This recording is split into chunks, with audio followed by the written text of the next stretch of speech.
谭医生，为什么我每次给我家孩子喂了止咳药，然后他好几天又开始咳嗽，这到底是为什么呀？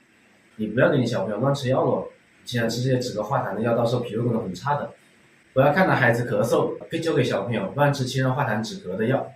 咳嗽它是一个自我保护的过程，是把体内的痰湿、各种痰浊排出来。如果这个时候乱用止咳药的话，反而会导致痰排不出来，咳嗽遗留。第二点，用药一定要对症。我们咳嗽分为寒咳和热咳。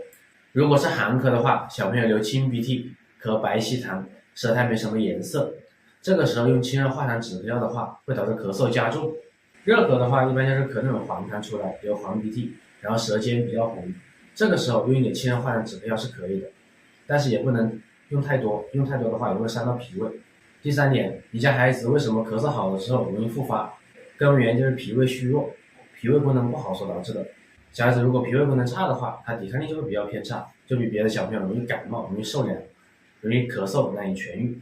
所以这个时候一定要调理好脾胃，咳嗽才能断根，才不会反复。